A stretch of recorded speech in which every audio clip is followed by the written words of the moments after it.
기도에 대해서 말씀을 살펴보고 있는데요. 기도는 어떻게 한다고 그랬죠? 질문만 하면 여러분 주목을 더 잘하시는 것 같아요. 입은 딱 닫으시고 저만 쳐다보시는데, 지난주에 기도는 어떻게 하는가 말씀을 살펴봤죠. 예수님의 이름으로 기도합니다.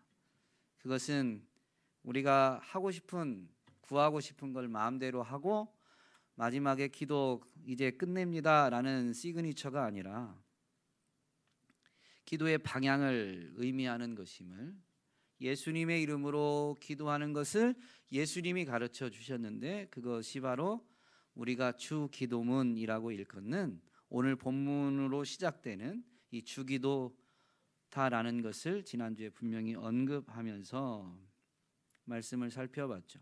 그리고 아멘은, 기도는 언어적 행위가 아니고 분명히 그 언어적 행위 플러스 기도한 대로 사는 삶까지가 진정한 기도이기 때문에 언어적 행위로 기도하고 나서 아멘 하여서 그 의미 그대로 그렇습니다, 그렇게 되길 원합니다 라는 고백으로 기도한 대로 삶을 살기를 결단하고 그렇게 삶을 사는 것이 다 예수님의 이름으로 기도하는 것임을 분명히 되새겨 보았습니다.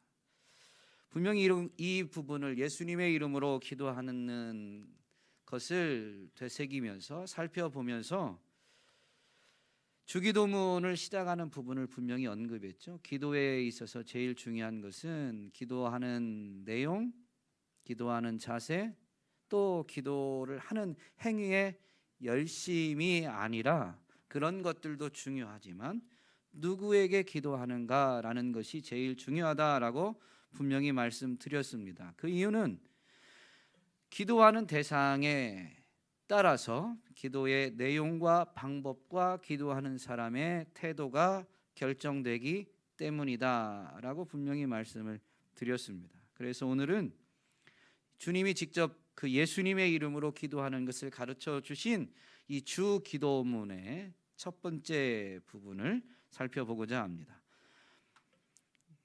헬라어로 예수님이 가르쳐 주신 너희는 이렇게 기도하라 라고 하면서 시작되어진 기도문의 시작은 이렇습니다. 파테르 헤몬 호헨 토이스 우라노이스 라고 되어 있습니다. 파테르라는 것은 아버지라는 말입니다. 그리고 헤몬이 우리의 라는 의미입니다. 그리고 호, 엔, 토이스, 이것은 이 품사를 굳이 말하면 전치사나 정관사입니다. 우라노이스는 하늘이라는 말입니다. 그러므로 하늘에 계신 우리 아버지여 라고 이렇게 번역되어진 우리말 표현과 어수는 분명히 다르죠. 아버지가 먼저 나옵니다. 기도의 대상에 있어서 제일 중요한 것이, 기도에 있어서 제일 중요한 것이 그 대상인데, 우리의 기도의 대상이 누구냐? 아버지라는 것입니다. 이 아버지라는 용어는 분명히 성부 하나님을 가리키는 단어이죠. 하나님을 가리키는 용어들, 하나님의 많은 이름이 있고 또 하나님을 지칭하는 그 호칭들도 성경에 많이 있습니다. 그런데 왜 예수님은 아버지라는 호칭을 사용하게 하셨을까요? 이런 생각 안 해보셨죠? 기도하면서 하나님을 부르는데 아버지라고 우리 많이 부릅니다. 제가 건강상 강단에 서지 못할 때, 잠시 비웠을 때 우리 최은선 목사님이 오셔서 말씀 전하시면서 그 느헤미야의 기도를 설교하셨는데, 그때 이제 제가 하는 기도를 유튜브를 이렇게 살펴서 하나님을 뭐라고 이렇게 저는 잘 부르는지, 자주 부르는지 이렇게 확인해 보시고 제가 뭐라고 부른다고 말씀을 하셨죠. 저는 하나님을 부를 때 뭐라고 제일 많이 부른다고 하셨나요? 여러분은 기억 못하는 게 정상입니다. 저는 그 설교 들으면서 내가 정말로 그랬구나 라고 되새겨보게 되었거든요. 참 좋으신 아버지 하나님이라고 저는 하나님을 부르면서 기도한다고 이렇게 말씀하시더라고요. 그래서 최윤석 목사님 때문에 저도 제가 그렇게 기도한다라는 걸 한번 확인해 보게 됐어요. 우리는 하나님을 아버지로 부르는 것에 대해서 왜 부르는지 사실은 생각이 없는 것 같아요. 근데 예수님은 예수님의 이름으로 기도하는 것을 가르쳐 주시는데 하나님을 아버지로 부르는 것이 예수님의 이름으로 기도하는 것임을, 아니 하나님을 아버지로 부를 때 우리는 예수님의 이름으로 기도할 수 있음을 가르쳐 주신다라는 것이죠. 기도의 대상이 기도의 내용, 방법, 태도를 결정한다라고 했는데, 하나님을 아버지로 부르는 것은 기도의 목적을 우리로 하여금 분명히 하게 합니다. 아버지라는 용어는 기능적 용어가 아니라 관계적 용어입니다. 무엇을 하는 사람, 창조주, 전능자 이렇게 하나님을 부르는 게 아니라요, 하나님이 어떤 행위자, 어떤 기능을 갖고 있다 그런 표현으로 하나님을 부르는 게 아니라 아버지라고 불러서, 아버지라는 것은 아무나 아버지라고 부르는 게 아니죠. 자녀만 아버지라고 부르는 거예요. 관계에서 나오는 용어입니다. 그러므로 예수님의 이름으로 기도하는 것은 어떤 기능, 우리가 무언가를 얻고 무언가를 이루는데 기도의 목적이 있는 것이 아니라 하나님과 우리의 관계, 즉 하나님과 우리의 사귐, 교제에 그 목적이 있다라는 것을 가르쳐 주는 거예요. 여러분, 기도는 우리가 삶에 문제가 있어서 하나님 앞에 기도할 때도 있지만 그게 기도의 전부가 아니에요. 아무 문제 없어도 기도하는 사람은 기도할 수 있고 기도합니다. 그리고 문제가 없을 때에도 기도해야 됩니다. 왜냐하면 기도의 가장 궁극적인 목적, 기도의 제일 목적은 우리의 문제를 해결받거나 우리가 원하는 것을 얻어내는 데 있는 것이 아니라 하나님과의 사귐, 하나님과의 교제에 있기 때문이에요. 이 아버지라는 용어는 성경에서 우리로 하여금 하나님을 아버지라고 부를 수 있도록 하나님이 먼저 가르쳐 주셨어요. 그런데 하나님이 자기 자신이 택한 백성들, 구원받은 자들의 아버지가 되신다라는 것을 나타내시는 장면을 보면 하나님이 구원자이심을 드러내실 때 이 표현을 쓰셨습니다. 즉 하나님이 자기 자신을 구원자로 계시하실 때 아버지라는 용어를 사용하셨다라는 것이죠. 물론 하나님이 내가 아버지다라고 말씀하시진 않았지만 택한 백성을 구원하시고자 하실 때 그 택한 백성을 일컬어서 내 아들이다 라고 말씀하신 것이죠. 구약의 대표적인 구원 사건은 출애굽 사건입니다. 출애굽기 4장 22절 말씀에 보면 이렇게 되어 있습니다. 너는 바로에게 이르기를 여호와의 말씀에 이스라엘은 내 아들 내 장자라. 내가 너에게 나의 아들을 놓아 보내어 나를 예배하라고 하였건만 너는 그를 놓아 보내지 않으니 이제 내가 너의 맏아들을 죽이겠다라고 말씀하십니다. 아니 모세에게 바로에게 가서 이렇게 말하라고 한 것이죠. 물론 이것은 10가지 재앙 중에 9번째 재앙을 내린 이후에 한 말씀이 아닙니다.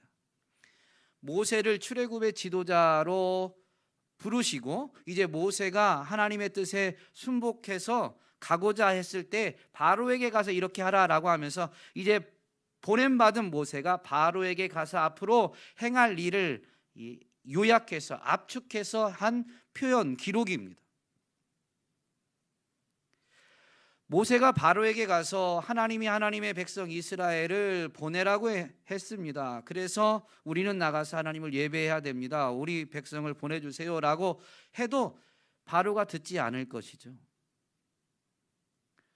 하나님의 아들, 하나님의 장자를 바로가 보내지 않으니 하나님께서 그 바로의 아들 애굽의 장자들을 치시겠다라는 말씀입니다.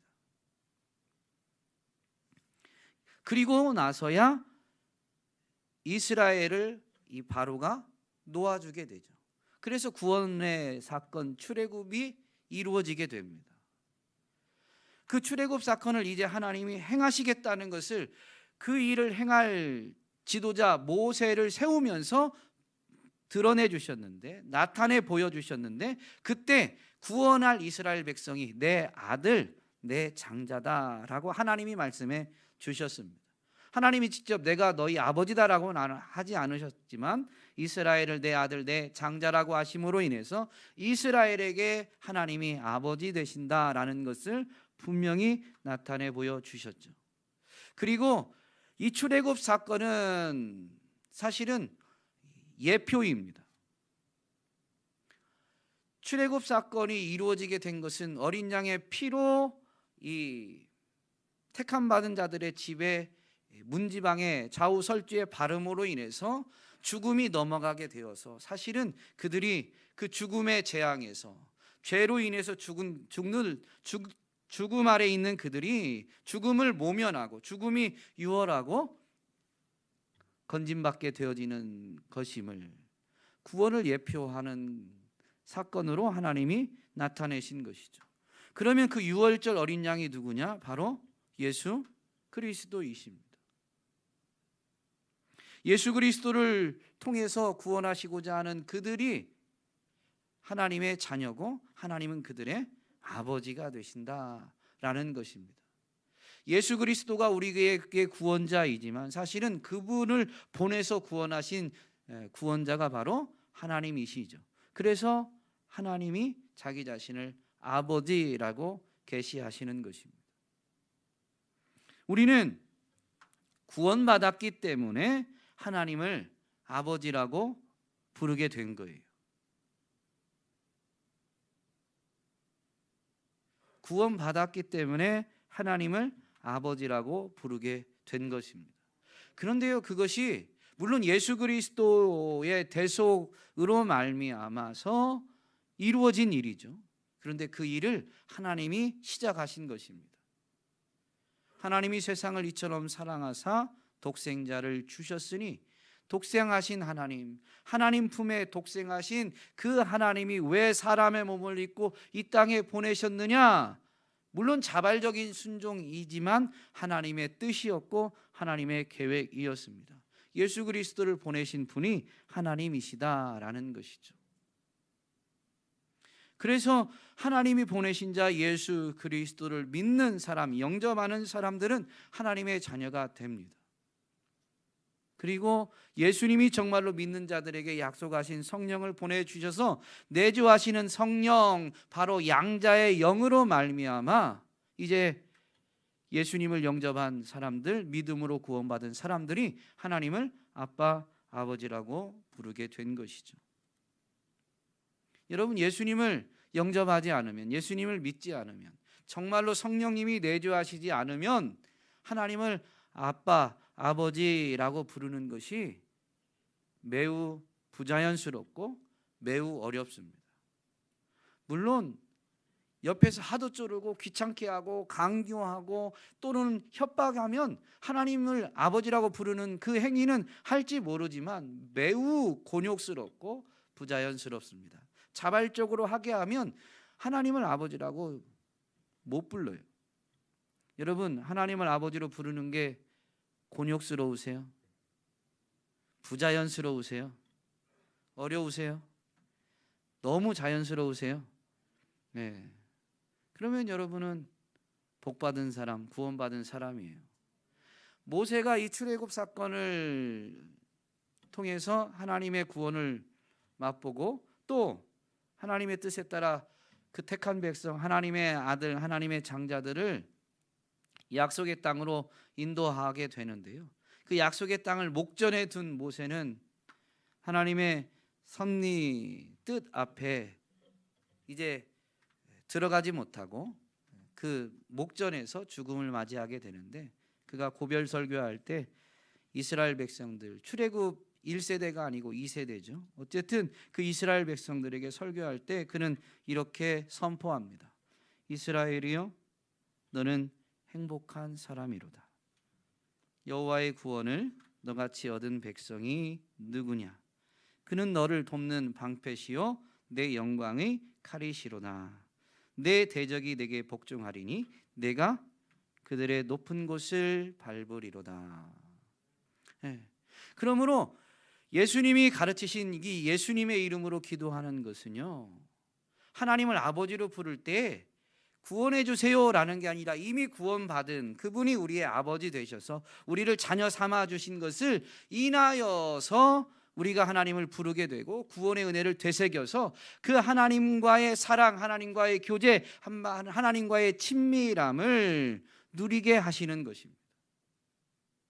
구원을 받았으니 여전히 삶에 문제가 있지만, 아직도 약속의 땅에 들어가야 될 여정이 남아 있지만, 우리를 구원하신 분이 하나님이시고 그 구원하신 능력을 보니 우리를 약속의 땅까지 능히 데려가실 수 있는 분이 하나님이십니다.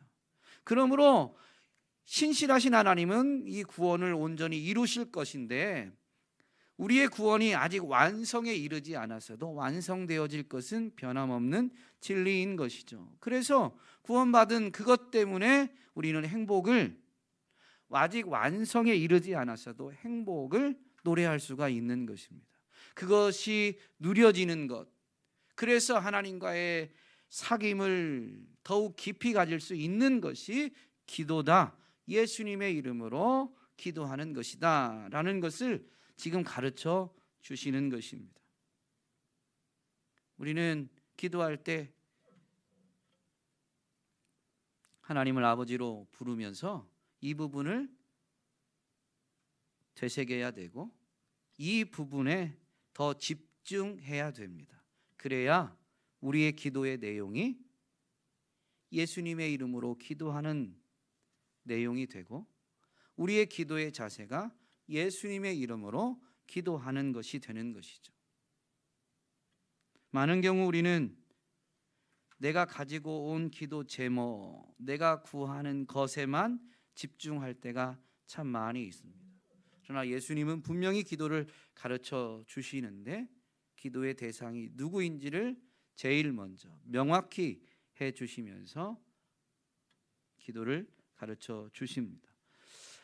하나님을 아버지로 부르게 하신 것에는 이런 의미가 있는데, 사실 기도를 가르치시는 예수님의 가르침을 보면 오늘 우리가 읽은 본문 앞부분에 보면 기도에 대해서 먼저 가르치는 내용이 좀 있어요.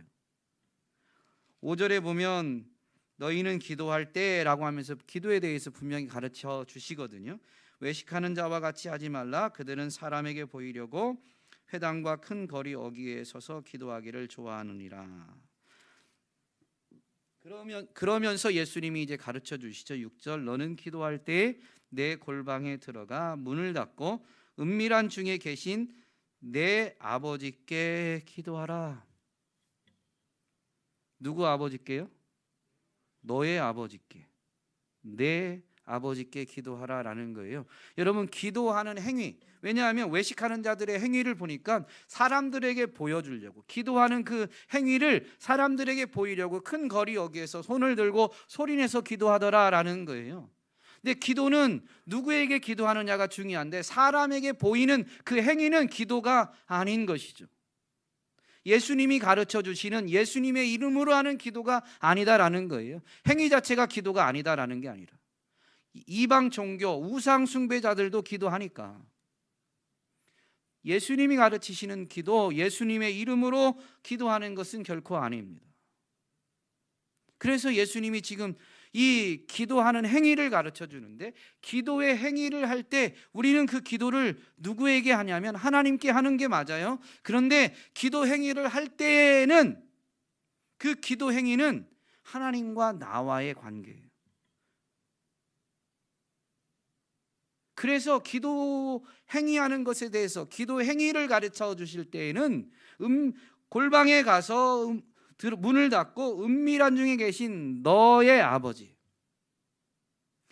그 기도 행위는 하나님과 나와의 1대1의 관계니까 우리의 아버지가 아닙니다. 그런데 지금 예수님의 이름으로 기도하는 것을 가르쳐 주시는, 이 예수님의 이름으로 기도하는 것은 누구에게 기도하느냐에 따라 기도 내용이 달라지게 되어 있는데, 그것을 가르쳐 주시는 오늘 본문에서는 뭐라고 하냐면 하늘에 계신 나의 아버지여라고 가르쳐 주시는 게 아니에요. 우리라는 용어를 쓰십니다.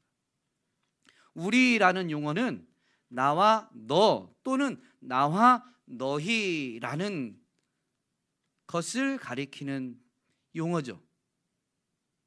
그러므로 하나님을 아버지라고 부르고 파테르라고 부르고 헤몬 우리의 아버지라고 이렇게 하나님을 부를 때, 하나님을 찾을 때 먼저는 하나님이 아버지 되시죠. 그분이 우리를 구원하신 분이에요. 그분은 우리와 사랑의 교제를 원하세요. 우리가 누군가와 사랑의 교제를 원한다라는 것은 그분이 먼저 나를 사랑하신다라는 것을 전제하는 것입니다. 그래서 그분을 아버지라고 부른다라는 것에는 그분이 우리를 구원하시는데 그분이 우리를 사랑하시기 때문에 구원하시는 거예요.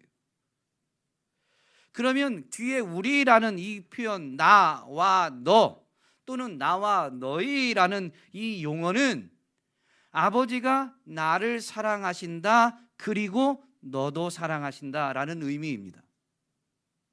짧은 용어지만 한 단어, 두 음절밖에 안 되는 한 단어이지만 이것이 가르쳐주는 의미는 뭐냐면 하나님이 나를 사랑하신다, 그리고 너도 사랑하신다, 또는 너희도 사랑하신다라는 것입니다.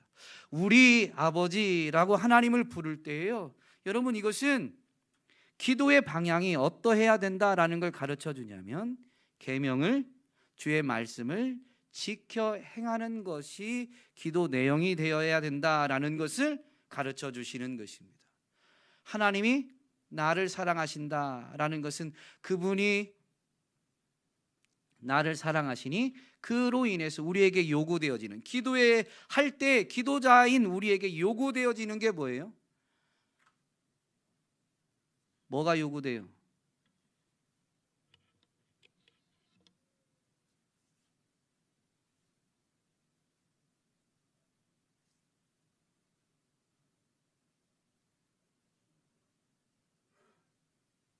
어려운가요? 하준일 집사님.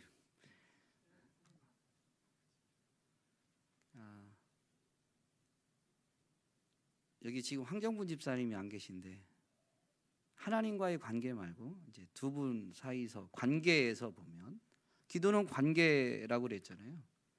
황정분 집사님이 지금 이렇게 표현하는 거죠. 내가 당신을 사랑해 라고 하면 어떻게 해야 돼요? 그러죠. 이야, 훌륭하시네요. 보통 남자는 그래요. 그러면 내가 당신을 사랑해 라고 말했던 입장에서는 그러면 어때요? 행복해요? 물론 사랑한다는 표현하는 것만도 행복이지만 사실은 그 다음에 뭐가 와야 되는데 안 와요. 반응이 안 오고 응으로 끝났어요. 그럼 어떻게 돼요?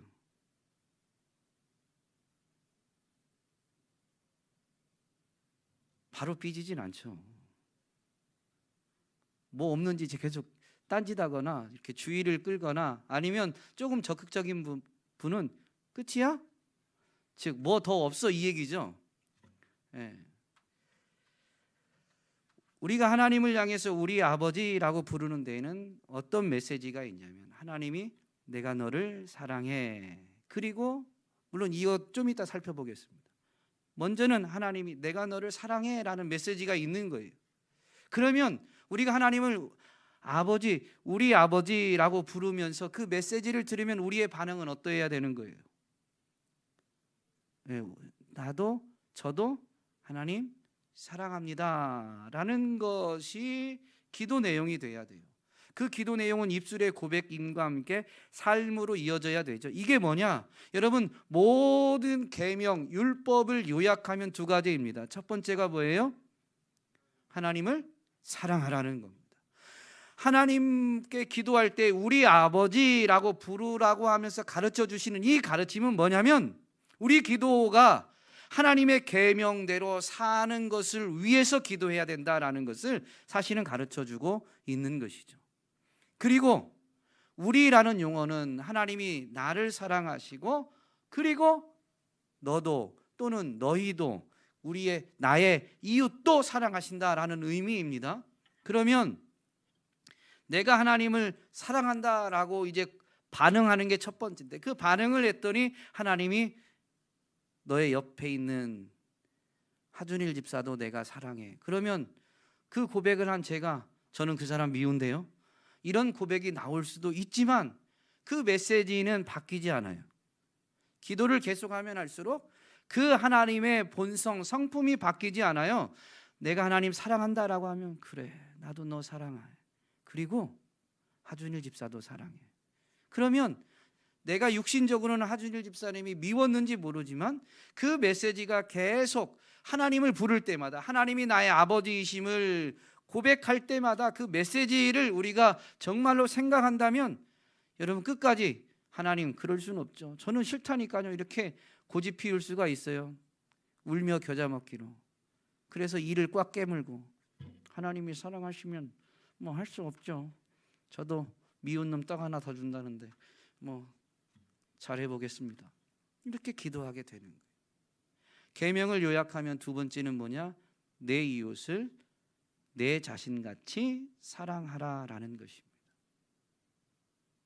그러므로 하나님을 이렇게 부르면서 기도하라는 것은 우리의 기도의 방향이 하나님의 계명, 하나님의 말씀을 지켜 행하기 위한 기도가 되어야 됨을 가르쳐 주시는 것이고, 그것이 정말로 하나님과의 교제, 하나님과의 사귐이 되어짐을 가르쳐 주고 계신 것입니다.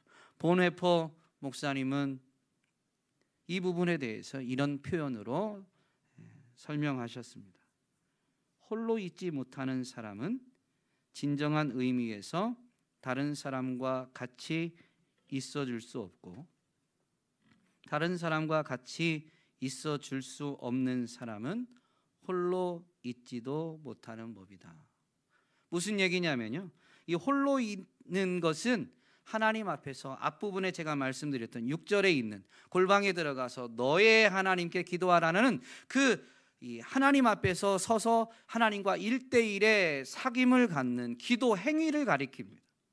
그런 기도 행위가 있어야 기도한 대로 삶을 사는, 너의 이웃을 내 자신처럼 사랑하라라는, 그래서 다른 사람과 같이 있어주는, 함께 해줄 수 있는 삶이 되는 거예요. 홀로 있지 못하면 다른 사람과 정말로 같이 있는, 물론 세상은 더불어 사는 사회다 보니까 우리가 누군가 옆에 서 있을 수는 있어요. 그런데 성경이 말하는, 주님의 계명이 명령하는, 하나님이 기뻐하시는 삶은 그냥 옆에 서 있는 게 아니잖아요. 그 사람을, 그 이웃을 내 자신처럼, 나처럼 사랑하는 데 있는 거예요.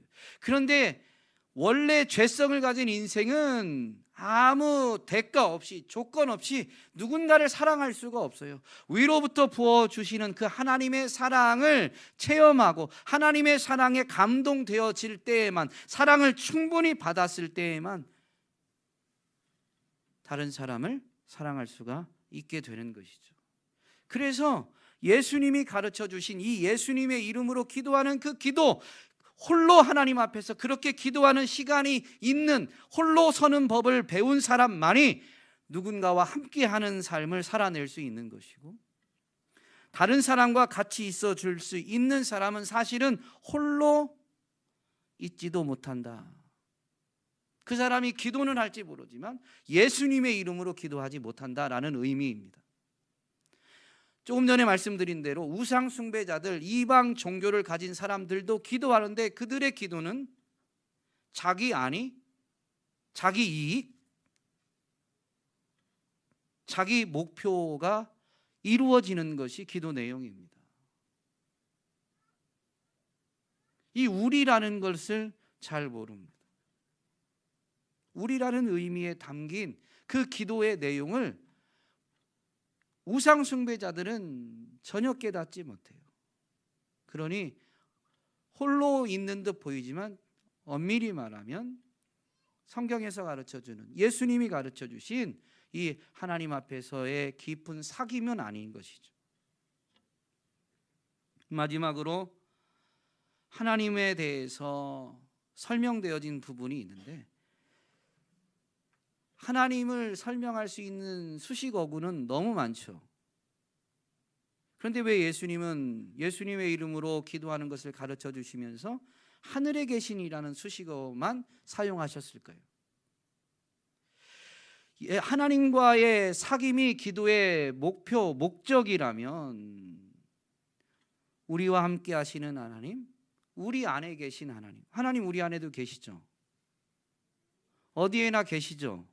이게 틀린 말이 아니에요. 이게 하나님의 존재를 수식하는 표현이 되는데, 그 하나님과의 사귐 자체가 목적이라면 하나님 우리 안에 계시니까, 우리 안에 계신 하나님, 지금 내 앞에 나와 함께 하시는 하나님, 임마누엘이신 하나님, 이런 수식어구로 하나님을 찾으면 교제하는데 얼마나 좋을까요? 그런데 왜 이런 수식어를 사용하지 않고 예수님의 이름으로 기도하는 데에 하늘에 계신이라는 수식어구를 사용하셨을까요?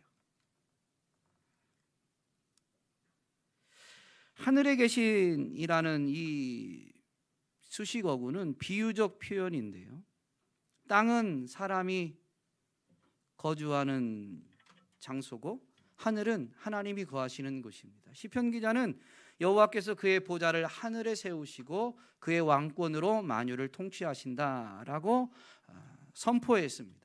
하늘은 하나님이 거하시는 보좌를 세우시고 거기 거하시면서 왕권으로 통치하시는 곳입니다. 그런데 이 표현은 사실은 사람이 땅에 있고 하나님은 하늘에 계시기 때문에 하나님과 피조물인 우리, 즉 기도를 하는 우리와의 차이를 비유적으로 드러내 주는 것이죠. 이사야 선지자를 통해서 하나님의 말씀이 선포되어질 때 하나님의 뜻을 전혀 깨닫지 못하고 자기 욕심대로 살아가는 그들에게 선포되어지는 말씀이 뭐냐면, 하늘이 땅에서 높음같이 내 생각은 너희의 생각과 다르다 라고 선포합니다. 하늘과 땅의 이 차이는 하나님과 피조물의 차이를 비유적으로 보여주는 것이죠. 땅에서 아무리 하늘에 다다르려고 탑을 쌓아도 하늘에 다다를 수 있어요, 없어요? 없습니다. 왜냐하면 그냥 이건 하늘이라는 표현은 그냥 창공 자체를 말하는 게 아니니까. 하나님이 거하시는 곳인데 땅에서 인간이 행위로 탑을 쌓는다고 해서 그 하나님 보좌 앞에 나아갈 수 있는 게 아닙니다. 땅에서는 하늘을 바라볼 수는 있는데 하늘이 얼마나 큰지, 얼마나 높은지, 얼마나 신묘막측한지 알 수가 없어요. 보이는 대로만 압니다. 현상이 나타나는 대로만 깨닫습니다. 비유적 표현이라고 그랬죠. 우리가 하나님을 아는 것은요, 그 하나님의 크심과 인자하심과 선하심은 하나님이 보여주는 만큼만 깨닫게 되어 있어요. 그런데 그게 하나님을 전부 다 알게 된 건 아니죠. 우리가 체험해서 알게는 됐지만 그게 하늘을 다 안 건 아니에요. 그래서 이 표현은 기도하는 자로 하여금 두 가지 자세를 갖게 합니다. 첫 번째는 하나님 앞에 겸손하게 하는 거죠.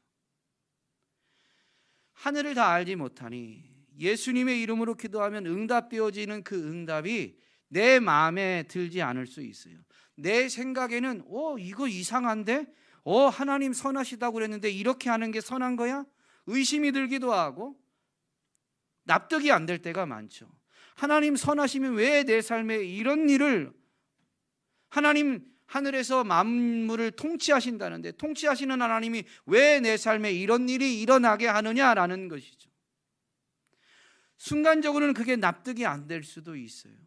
그런데 그분이 하늘에 계시고 나는 땅에 있다라는 이 비유적 표현을 기도하면서 분명히 고백하면 우리는 그 하나님의 생각이 우리의 생각보다 훨씬 더 높다, 깊다, 지혜롭다, 원대하다 라고 인정할 수밖에 없고 해야만 하는 것이죠.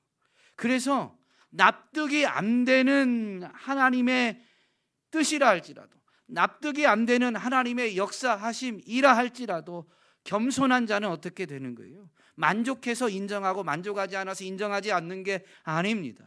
겸손함이라는 것은 내 만족 여부와 관계없이 그분의 권위, 그분의 통치, 그걸 그대로 받아들이는 것이죠.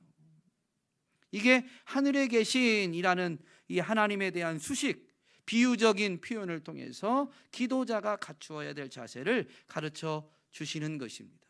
두 번째는 뭘까요?